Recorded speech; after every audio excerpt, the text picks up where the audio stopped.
아멘. 여러분 반갑습니다. 우리 1청년 함대, 2청년 함대가 지금 같이 연합으로 있는 거죠? 네, 너무 반갑습니다. 우리 1, 2청년들도 오랜만에 만났으니까 우리 옆 사람과 한번 인사하죠. 반갑습니다. 이렇게 한번 인사할게요. 네, 이번엔 좀 더 힘든 걸로 한번 가볼게요.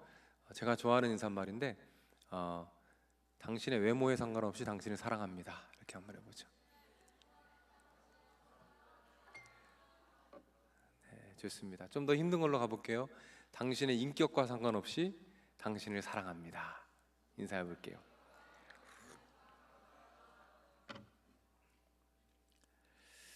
네, 좋습니다. 이 고백이 믿음의 열매가 되어서 우리 삶에 실제로 그런 사랑의 열매가 맺혀질 줄로 믿습니다. 오늘 설교의 제목은 가상칠언 첫 번째 설교예요. 시선이라는 제목입니다. 근데 나머지 설교는 특세 때 제가 할 건데 깨실 수 있는 분들은 오셔서 또 나머지 가상칠언 말씀도 함께 나누면 좋겠다라는 그런 생각이 있습니다. 오늘은 첫 번째예요. 시선이란 제목으로 가상칠언 첫 번째 설교를 여러분과 나누도록 하겠습니다. 제가 어제는 잠이 좀 안 오더라고요. 이유 없이 한 두어 시간 뒤척인 것 같아요. 근데 제가 잠이 들려고 노력하다 보면 자연스럽게 꿈으로 연결될 때가 있잖아요. 그런 경험 있으시죠? 꿈으로 연결이 됐어요. 근데 그 꿈에서 제가 청년함대 사역자일 때로 돌아갔습니다. 청년함대 사역자로 돌아가서 청년들하고 놀이동산을 갔어요. 그래서 놀이기구를 막 타고 즐겁게 놀면서 또 오랜만에 놀림도 당하고, 제가 사역할 때 많이 놀림을 받았거든요. 오랜만에 놀림도 당하고 막 즐겁게 이렇게 놀면서 잠에서 깨어났었어요. 제가 깨고 나서 생각을 했습니다. 내 안에 우리 청년들과 함께 했던 추억들이 여전히 이 안에 자리 잡고 있구나, 이런 생각을 하게 되었어요. 오늘 본문에 보면 마리아가 나오죠. 이 마리아는 아마도 예수님과 함께 했던 추억들이 가장 많았던 사람이었을 것 같아요. 오늘 예수님은 십자가 위에 달려 계십니다. 십자가 아래 많은 사람들이 있었는데 그 중에 제일 마음 아팠던 사람이 누구였을까요? 마리아였을 것입니다. 사랑하는 아들을 보는 눈앞에서 잃게 되는 그 엄마의 마음. 마리아는 아마도 나이가 지긋이 들었을 거예요. 어느덧 흰머리가 있었겠죠. 그리고 세월의 무게를 담은 깊은 주름이 마리아의 얼굴에 있었을 것 같아요. 그 마리아의 주름 사이로 눈물이 주르륵 흘러내립니다. 사랑하는 나의 아들, 나의 장남, 나의 첫째가 십자가 위에서 피를 흘리며 죽어가는 모습을 눈물을 흘리며 바라보는 거죠. 그 아들이 어렸을 때 추억들이 떠오르지 않았을까요?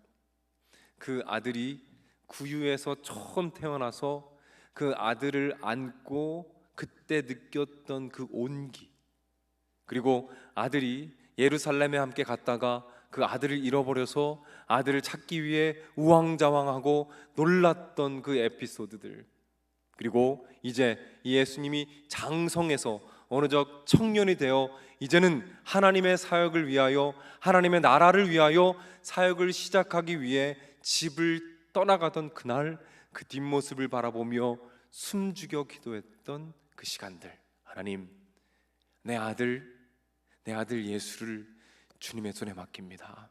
하나님, 이 아들의 인생을 주님의 손에 맡깁니다. 간절하게 기도했던 그 시간들, 그 추억 하나하나가 이 마리아의 마음을 더 아프게 하지 않았을까, 그런 마음이 들어옵니다. 이때까지 마리아의 삶은 어떤 삶이었을까요? 그 삶을 단적으로 보여주는 말씀이 있습니다. 그 말씀이 누가복음 1장 38절이에요.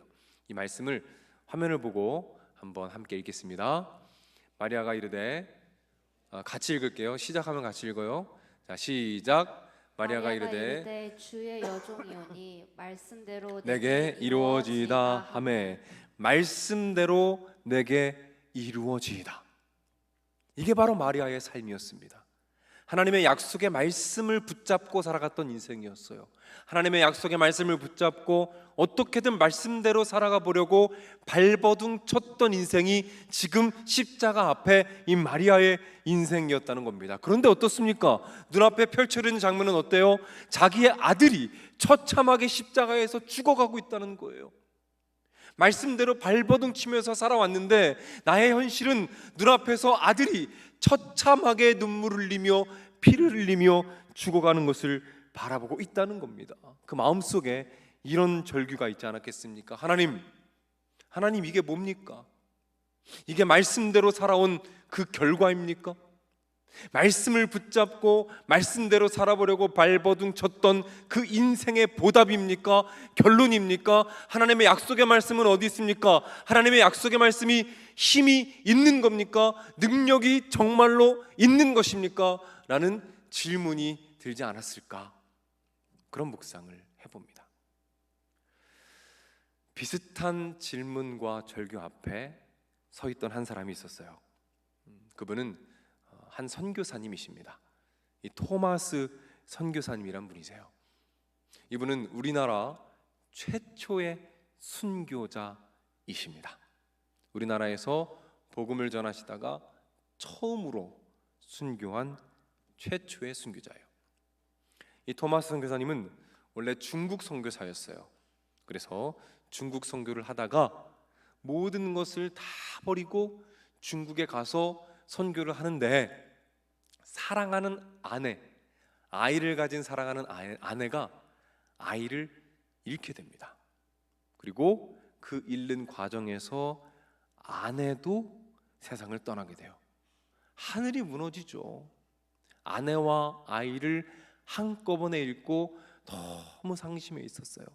그러다가 결국 선교를 포기합니다.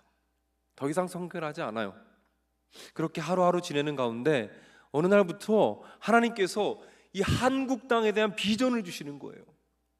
이 조선 땅에 대한 비전과 꿈과 하나님의 마음을 계속해서 주시는 것입니다.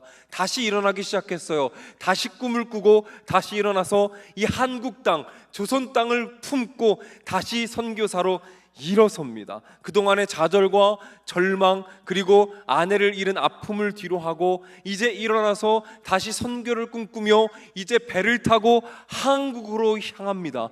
꿈에 부풀어 있어요. 내가 만날 조선 사람들에 대한 기대와 하나님이 행하실 일들이 너무나 기대가 됩니다. 그 큰 꿈을 안고 한국 땅으로 향하고 있어요. 그렇게 향하는 이 선교사님의 마음을 담아서 이 편지를 썼는데, 그 편지가 지금도 남아 있습니다. 제가 읽어드릴게요. 이런 편지를 남기셨어요. 나는 상당한 분량의 성경을 가지고 떠납니다. 조선 사람들에게 환영을 받을 생각을 하니 얼굴이 달아올라 희망에 부풉니다. 이런 글을 남기셨어요.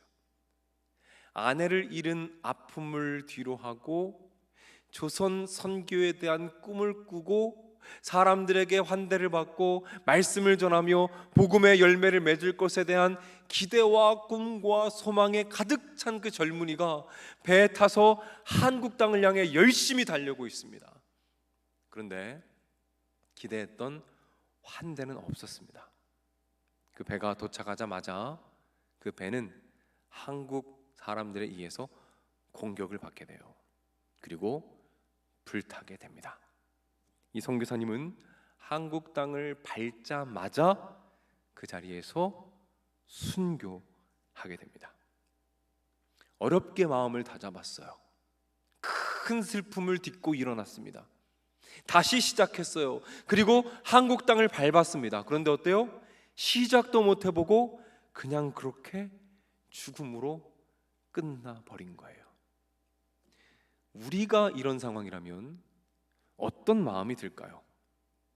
그 마음은 바로 십자가 앞에 있는 그 마리아의 마음일 것입니다. 하나님, 이게 뭡니까? 하나님의 말씀을 붙잡고 말씀대로 살아가기 위해서 발버둥친 인생의 보답입니까? 결론이 이겁니까? 하나님의 말씀이 살아 역사하는 건 맞습니까? 하나님의 약속은 어디 갔습니까? 약속이 이루어지고 있는 것 맞습니까? 라는 절규가 있었겠죠. 그리고 하나님의 말씀을 붙잡고 살아가며 그 말씀대로 살아가고자 노력했던 사람이라면, 그런 청년들이라면 이 질문을 누구나 만나게 돼요. 하나님, 제가 그래도 큐티도 하고 말씀을 붙잡고 어떻게든 하나님 말씀 따라 순종하며 살아가려고 발버둥을 쳤는데 이게 그 보답입니까? 하나님의 약속이 이루어지고 있는 게 맞습니까? 하나님의 말씀의 능력이 정말 있나요? 하나님의 역사가, 말씀이 정말 살아 있습니까?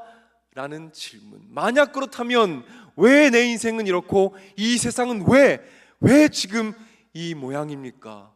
라는 질문. 그 질문 앞에 우리는 서게 되죠.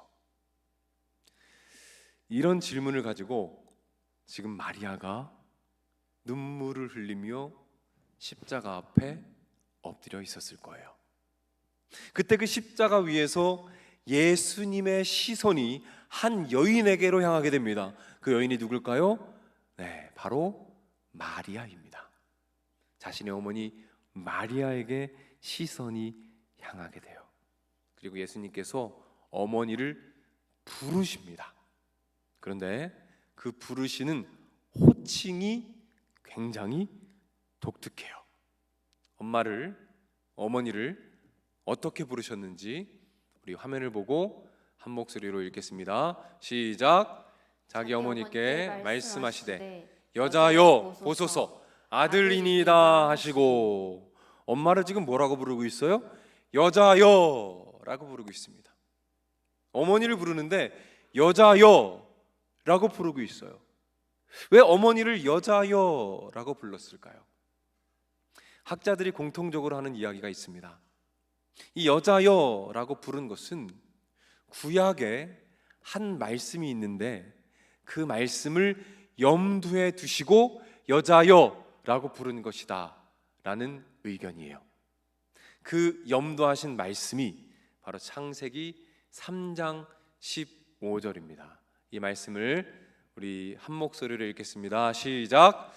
내가 너로 여자와 원수가 되게 하고 내 후손도 여자의 후손과 원수가 되게 하리니 여자의 후손은 내 머리를 상하게 할 것이요 너는 그의 발꿈치를 상하게 할 것이니라 하시고.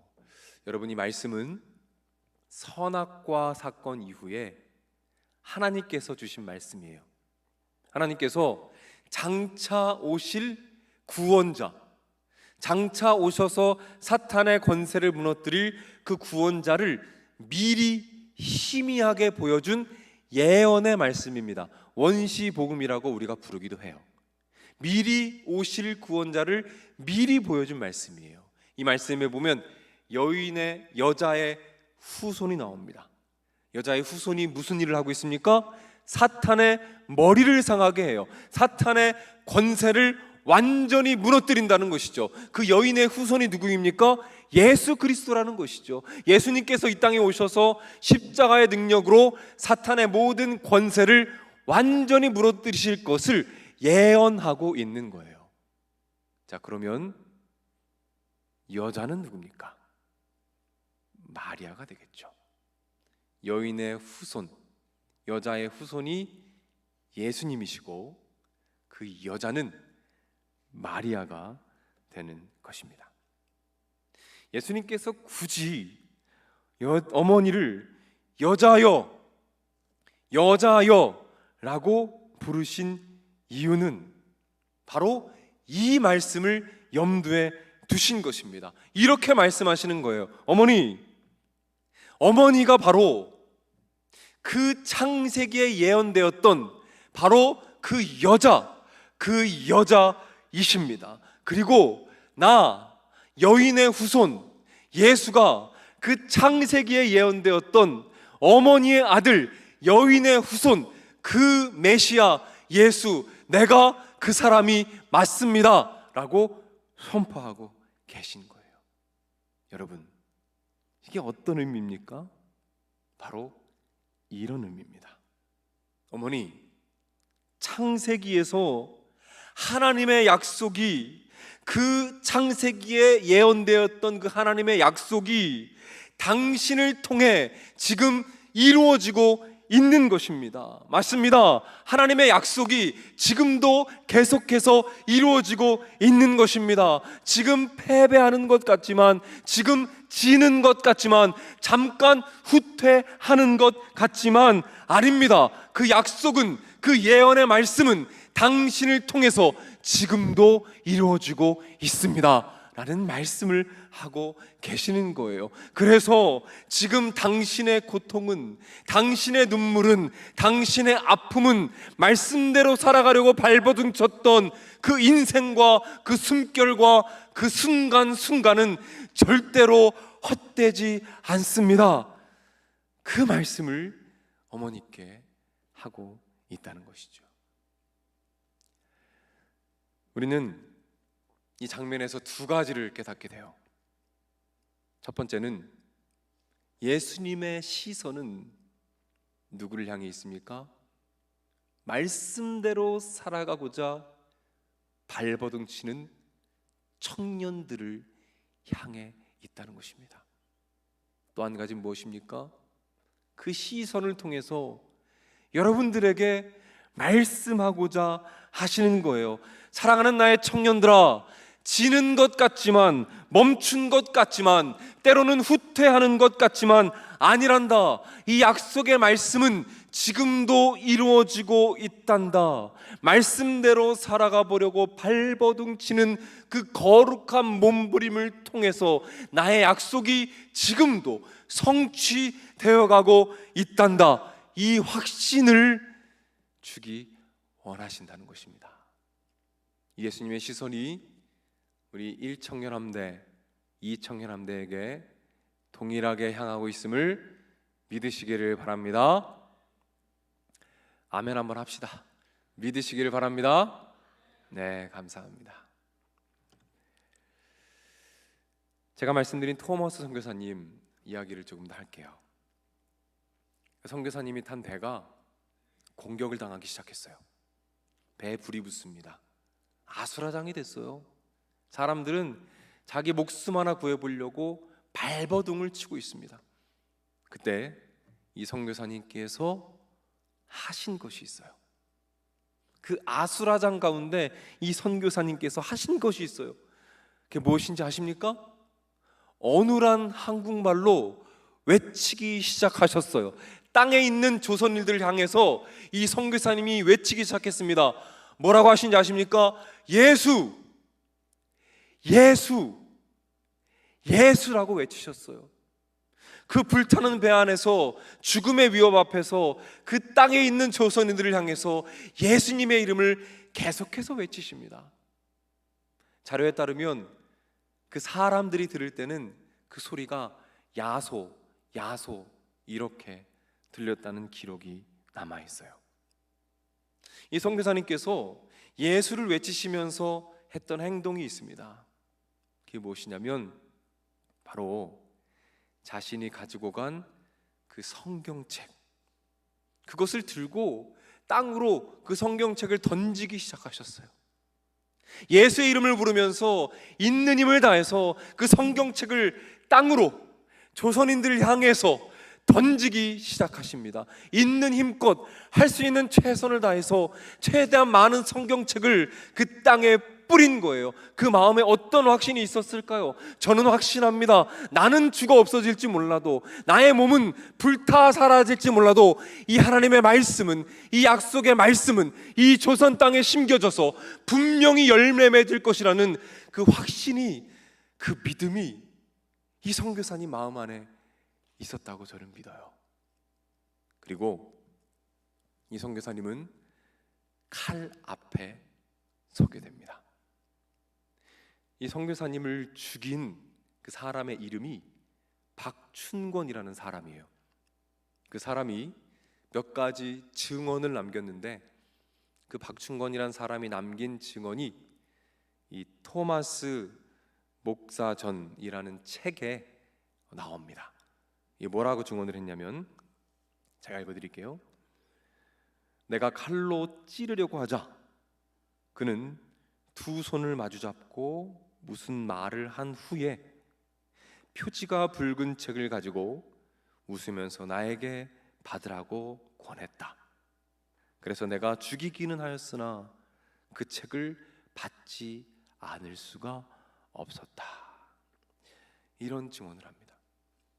여러분, 이 선교사님께서 죽음의 목전에서 무엇을 하셨습니까?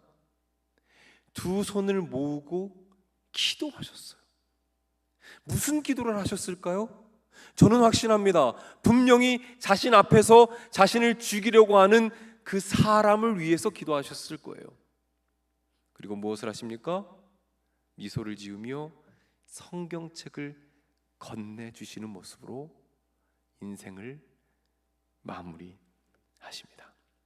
여러분, 이 장면이 이 박춘권이라는 사람 마음에 깊이 자리 잡아요. 떠나가질 않아요. 계속 생각납니다. 그래서 마침내 성경을 꺼내기 시작해요. 그리고 읽어 나갑니다. 그리고 마음이 요동치기 시작해요. 그 미소 짓던 선교사님의 얼굴이 지워지지가 않는 거예요. 그 기억이 떠나가지를 않는 겁니다. 오랜 시간이 지났습니다. 한국 선교에 열매가 맺혀지기 시작했어요. 그리고 이 박춘권이라는 사람의 집 옆에 교회가 하나 세워집니다. 그런데 아침마다 그 교회에서 종을 울려요. 근데 이 박춘권이라는 사람이 그 종소리를 들을 때마다 심령이 요동치는 거예요. 그 종소리를 들을 때마다 그 선교사님의 미소가 자꾸 떠오르는 겁니다. 그래서 견디다 못해서 교회로 찾아가게 돼요. 그리고 회개하고 세례를 받습니다. 그리고 남은 인생을 평생을 하나님을 위해서 헌신하는 주님의 일꾼이 되었어요. 네, 여러분, 재미있는 사실이 뭔지 아십니까? 그 교회, 종소리를 울렸던 그 교회를 누가 세웠는지 아십니까? 그 교회는 토마스 선교사님이 그 성경책을 던졌을 때 그 성경책을 주워가지고 그 성경책을 읽다가 예수님을 만난 그 한 사람을 통해서 그 교회가 세워진 것입니다. 그 교회로 이 박춘권이 찾아가서 하나님을 만나고 예수님을 경험하게 된 거예요. 여러분, 더 놀라운 사실은 뭔지 아십니까? 그 교회가 나중에 어떤 교회가 되는지 아십니까? 평양 장대현 교회, 평양 장대현 교회가 되는데, 이 교회가 어떤 교회인지 아세요? 이 교회는 1907년에 온 한국 땅을 뒤덮었던 평양 대부흥 운동, 온 세계를 놀라게 했던 그 평양 대부흥 운동이 시작된 바로 그 교회입니다. 이 교회에서 평양 대부흥 운동이 시작이 되었던 거예요. 사랑하는 청년 여러분, 보이십니까? 말씀대로 살아가려고 발버둥 쳤던 한 선교사님의 삶에 얼마나 풍성한 열매가 맺혀지는지. 제가 확신하는 것이 있어요. 이게 뭐냐면, 이 위대한 순교의 역사를 통해서 하나님께서 지금 이 시대의 청년들에게 하고자 하는 말씀이 있다는 것입니다.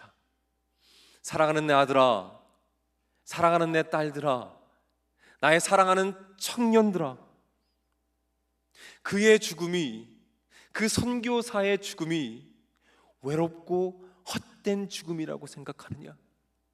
아니란다. 나의 시선은 그 선교사를 향해 있었단다. 사랑하는 나의 청년들아, 말씀을 붙잡고 말씀대로 살아가라고 발버둥치는 그 삶이 미련하고 헛되며 아무런 열매도 없다고 생각하느냐? 아니란다. 그렇지 않단다. 조금 뒤지는 것 같고 잠깐 패배하는 것 같고 뭔가 멈춰선 것 같지만 아니란다. 나의 약속은 그 몸부림을 통해 지금도 동일하게 역사하고 있단다. 나의 약속은, 나의 말씀은 지금까지 이루어졌고 앞으로도 영원토록 단 하나도 빠짐없이 이루어질 것이란다 라고 여러분에게 말씀해주고 계십니다. 사랑하는 여러분, 성경은 말해요. 역대하 16장 9절입니다. 하나님의 눈은 온 땅을 두루 감찰하사, 여호와 하나님의 눈은 온 땅을 두루두루 감찰하시면서 보실 때 전심으로 자기에게 향하는 자들을 위하여, 전심으로 주님을 예배하고 말씀대로 살아가기 위해서 발버둥치는 그 청년들을 위하여 능력을 베푸시나니 라고 약속해 주고 계십니다. 사랑하는 청년 여러분, 십자가 위에서 예수님의 시선은 말씀을 향해 몸부림치는 마리아를 향해 있었어요. 순교의 현장에서 예수님의 눈빛은, 시선은 저 하늘 보좌에서 그 순교의 현장에 고정되어 있었습니다. 마찬가지입니다. 예수님의 시선은 오늘 지금 여기에, 이 시대에, 이 척박한 시대에 비종교화되며 모두 교회를 떠나가며 특별히 젊은이들로부터 외면받는 이 시대에 그럼에도 불구하고 말씀을 붙잡고 살아내 보려고 주님을 예배하며 몸부림치며 그 말씀을 붙잡고 살아가는 청년함대 여러분들에게 향해 있다는 사실을 꼭 기억하시기를 부탁을 드립니다. 이 믿음을 가지고 우리 다 함께 하나님 앞으로 나아갔으면 좋겠습니다.